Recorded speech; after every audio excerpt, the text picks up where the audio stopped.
And people were wondering, did the Philippine government arrange for the plane? Kumbaga tayo ba ang nagbigay? Yes. Or, okay, go on, Secretary. Yes. The plane is chartered by the Office of the President. We brought them straight to the Netherlands. Ito ang Istorya Pinas.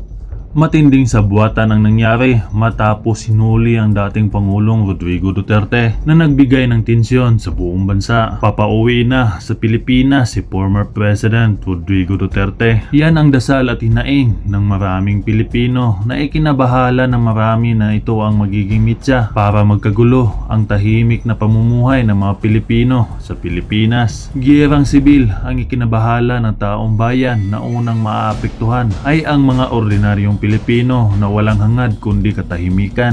Ikaw ho ba nagplano ng lahat ng ito? Hindi naman. It was a group effort. Secretary Chidoro was there, Secretary Anyo was there too, and the President and I.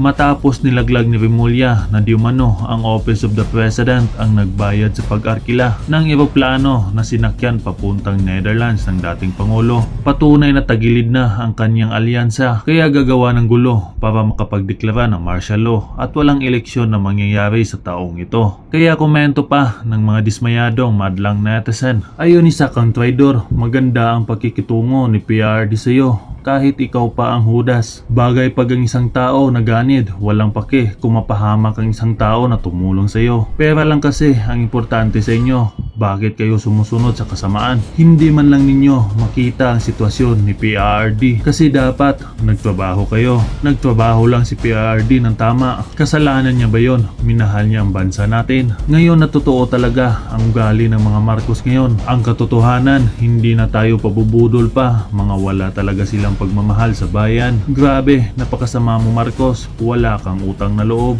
Wala kang ngayon sa pwesto. Kung hindi dahil sa mga Duterte, laking pagsisisi namin na binoto ka. Noto Marcos, kahit kailanman. Yan po ang ating pinagtutuunan ng panahon ngayon. Pasensya na ho na wala ako kanina ha. Yung baka nagtampo yung mga kanina pag naririto. You may rejoin. May napindot lamang ho ako dahil may mga nagsasabi na mahina ang ating signal. So una-una, magandang tanghali po sa lahat at hayaan ninyong saluhan ko kayo kung ano man ang natitirang oras pa ng inyong pananghalian, yung mga nasa opisina, ganun din yung mga nasa eskwela at nasa trabaho at sa iba't ibang lugar. Yung mga kababayan naman natin, iba't ibang panig ng mundo, good morning, good evening, good noon, kung nasa man po kayo. And maraming salamat, marami po naghahanap sa akin simula nung naganap nga yung pag-aresto kay Pangulong Rodrigo Duterte nung nakaraang Tuesday. Ang huling pagla-live ko po, matandaan ko ay nung Tuesday, nung ako ay nasa NAIA Terminal 3 at inaabangan yung paglabas sana sa tube ni Pangulong Duterte. Subalit napansin ko na rin na nakahanda na nga yung mga sasakyan doon sa tarmac, yung mga coasters at marami ng pulis na heavily armed at nakapalibot na doon sa malapit sa bababaan niya sa eroplanong kanyang sinakyan.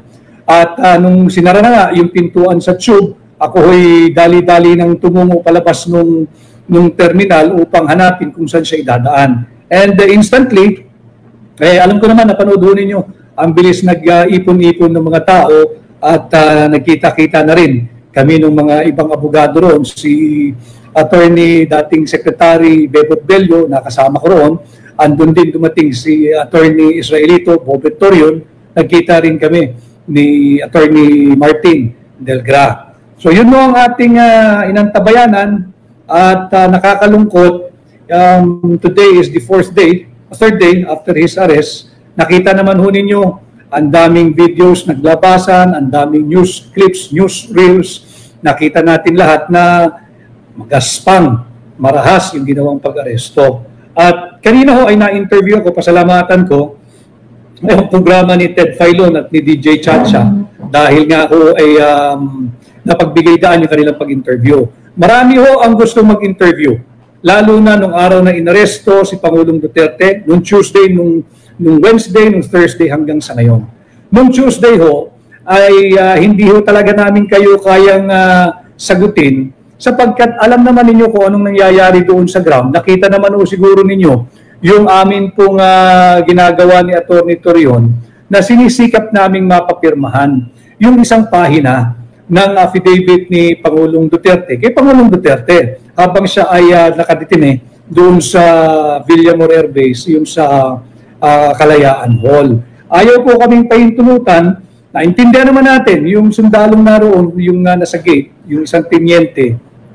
Tinapaliwanag niya, humihingi siya ng dispensa na uunawaan niya yung kahalagahan na mapapirma namin si Pangulong Duterte, pero kagaya ng disiplina ng sino mang sundalo, kahit siguro mali na inuutos, wala siyang magawa sapagkat siya'y tenyente lamang. At higit na mataas yung nag-uutos sa kanya, tayo po'y nakiusap na baka pwedeng ako na mismo makiusap doon sa kanyang hinihingaan ng pahintulot sa telepono. Subalit hindi rin pumayag yung kanyang kausap dahil ayaw ibigay yung telepono sa akin dahil makikiusap talaga ako at papaliwanag. Alam ko naman na alam nila kung ano yung kahalagahan ng dokumento kinakailangan pirmahan at manotaryohan sa harapan ni Pangulong Duterte at sa harapan ng taong magnonotaryo. Dahil sa laki po ng kaganapan, pati po yung magnonotaryo na abogado ay nag-aalinlangan ho Nininervyos siya na ayaw niyang pirmahan dahil sabi niya, handa akong tumulong para sa bayan, para sa katarungan,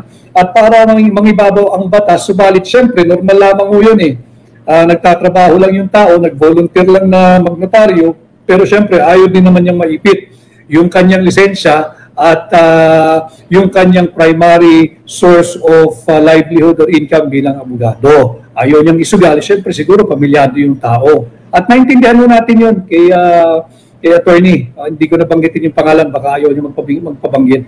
Maraming salamat at sa iyong voluntaryong pagtulong.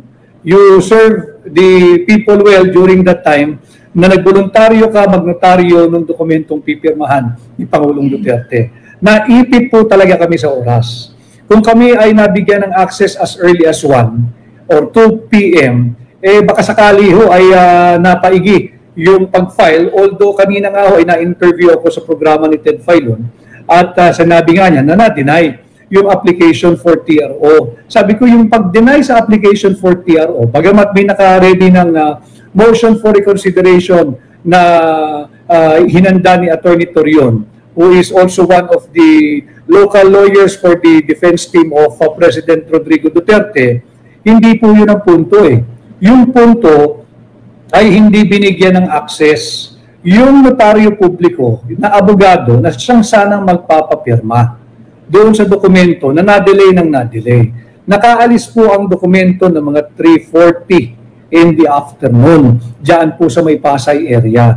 Dahil po marami yun, 18 copies in all, talagang makapal yung petition, kinakailangan po namin ng 3 staff, 3 riders. Hindi na po kami gumamit ng sasakyan dahil hindi lalo aabot 4:30 po yung cut-off doon sa pag-file sa Korte Suprema. So dali-dali, sa awa ng dakilang lumikha, umabot naman subalit niya ay hindi na pagbigyan ng hinihinging TRO. Ang hina-highlight po natin dito, he was denied access to his lawyers. Sinasabi na meron daw abogado doon, si former ES Bingbong Midaldea, nandun din si Atty. Martin Delgra. Tama po yun. Pero hindi rin sila makagalaw sa loob Dahil nga pag lumabas sila, hindi na sila papapasukin.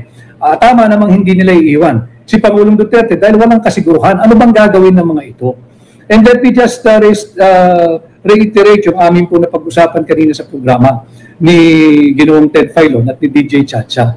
Wala po yung sinasabing nabigyan ng special treatment at special nga daw yung treatment na ibinigay kay Pangulong Duterte dahil siya ay nandoon sa isang malaking lugar, maluwag, air-condition, dyan po sa Villamor Air Base, yung Kalayaan Hall yata kung tawagin yan, hindi niya po hiningi yun. Doon po siya dinala.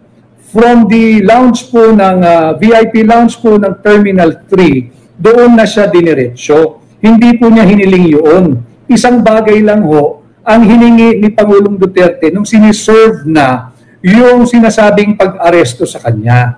Ang sinabi niya, since dati siyang prosecutor at abogado, marunong ito sa batas, dalhin ninyo ako sa korte.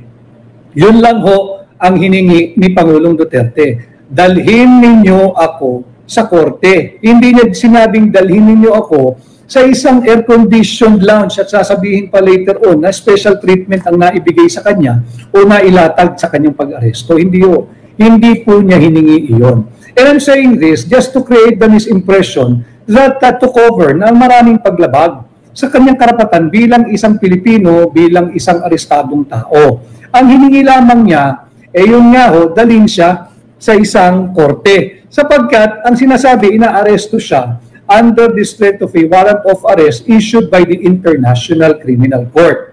Ngayon, sinasabi na ang dami ng mga academics, ang daming mga scholars, ang daming magagaling na abogado, ang daming marunong na maaalam sa batas na nagsasabi two things. Nung tayo ay nag-withdraw diyan sa pagiging bahagi ng ICC, wala ng jurisdiction ng ICC. Marami rin naman nagsasabi, hindi. May cut-off yan. Lahat ng mga kaganapan na nagkaroon na ng jurisdiction ng ICC, saklaw yan at may visa pa. Alam mo ninyo, nananatili ang legal theory ng legal defense team ni Pangulong Duterte na wala pong jurisdiction ang ICC sa Pilipinas. Unang-una, magkakaroon lamang ng jurisdiction ng ICC, so hindi na po natin kaya ipatupad yung mga umiiral na batas sa ating bansa. Hindi na po natin kakailanganin ng ICC sapagkat bukas po ang lahat ng baitang ng korte, magmula sa MTC, magmula sa RTC, patungo yan sa Court of Appeals. Nandyan ang Sandigan Bayan, nandyan ang Court of Tax Appeals kung may kinalaman sa pagbabayad o hindi pagbabayad ng buwis ang inyong hinaharap na kaso. Nandyan din ang Sandigan Bayan kung ikaw ay isang government official or employee. At higit sa lahat, nandyan po ang Korte Suprema Doon nga kami palagi ang tumatakbo pag may mga malalaking kaso na dapat ay desisyonan o i-interpret ng Korte Suprema yung tamang aplikasyon ng batas. Kagaya po nung sinampa na petition for certiorari and prohibition. So nasaan?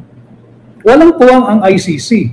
Kung sasabihin naman po na kulang pa sa investigation, bukas po lahat ng ating law enforcement body na nagmeroong karapatan at kapangyarihan gumawa ng investigation. Kagaya po nung CIDG ng Philippine National Police. At bukod po sa CIDG, meron po sila hanggang sa level ng stasyon ng police, whether station 1, 2, 3, 4, 5, meron pong Police Station Investigation Unit or Police Station Investigation Division. Meron pong mga investigation yan. Bukas po sila. At ganoon din, hindi naman nararapat na basta-basta natin papasukin yung isang banyagan jurisdiction na hindi malinaw. On the strength of what authority are they encroaching on our judicial process and on our criminal process? Yan o yung posisyong matagal na ng Duterte Legal Defense Team. Hindi o dahil siya ay umiiwas sa kung ano man pong ibinibintang sa kanya, makailang ulit na rin pong sinabi ni Pangulong Duterte, handa siyang harapin ang anumang ikakaso sa kanya. Ito may civil o criminal, pero dito sa ating mga local courts. Because also, him being a lawyer, him being a former president, and most importantly, him being a Filipino, dapat dito siya litisin sa ating bansa sa kamay ng mga kapwa niya Pilipino. Hindi taga-usig na banyaga, kagaya ng ICC. Wala po siyang plano na iwasan o magtago. Natanong din ho yan kanina doon sa programa ni Ginoong Ted Filon. Kung ito ba'y nalalaman na siya aarestuhin nung nasa ano pa lamang, nasa Hong Kong, tiniyak ko na nalalaman na ni Pangulong Duterte na may nakaambang pag-aresto sa kanya pagdating niya dito nga po sa Pilipinas. But there was never a second, not even a second, that he entertained the thought of not coming back, of not coming home. Hindi po niya inisip na hindi umuwi. Hindi niya naisip na magtago, hindi niya naisip yung binibintang na pag-alis pa lamang, natatakas na o naghahandang tumakas. Wala po. Malinaw sa kanya na uuwi siya.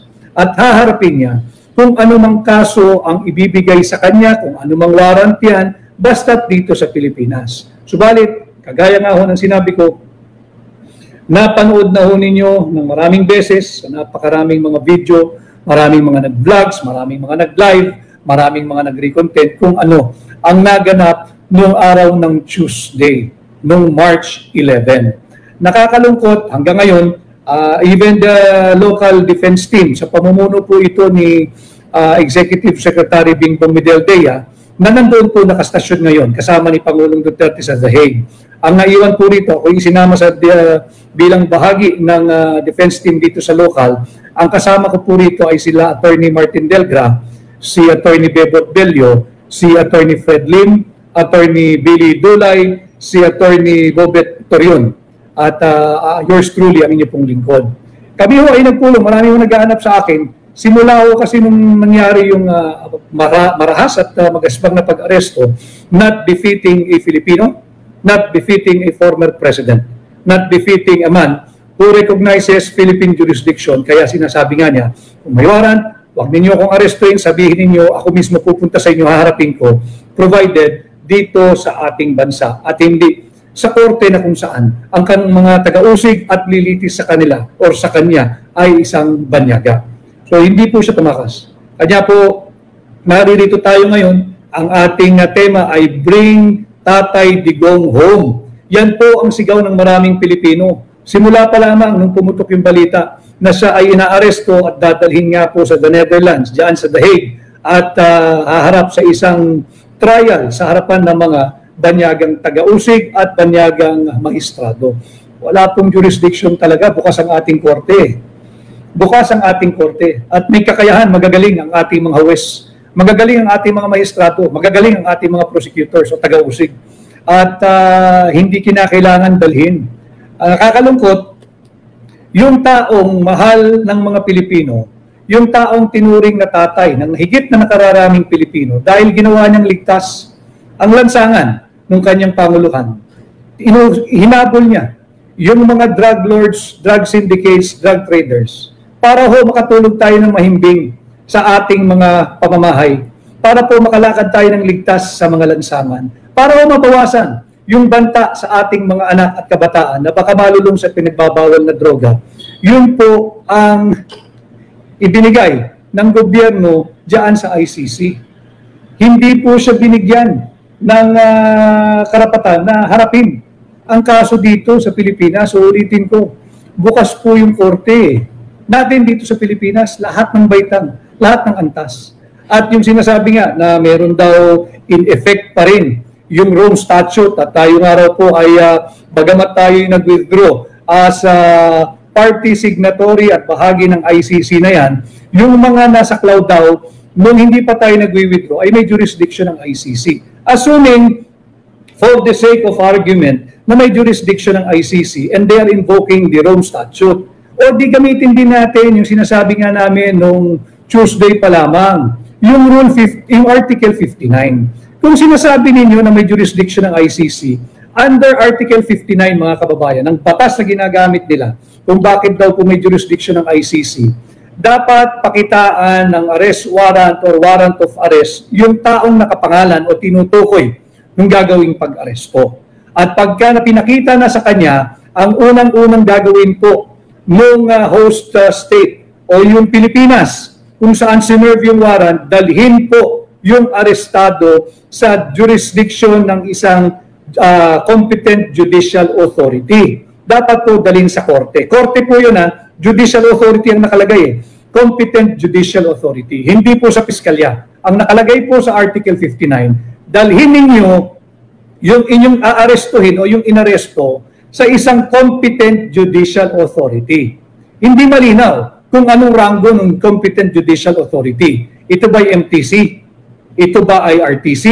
Ito ba ay Court of Appeals? Ito ba ay Supreme Court na agad sapagkat ICC ang nag-issue ng warrant? Anyway, siguro for practicality, baka sabihin sa RTC. O RTC ng ano? O doon kasi nerve sa Pasay, sa RTC ba ng Pasay?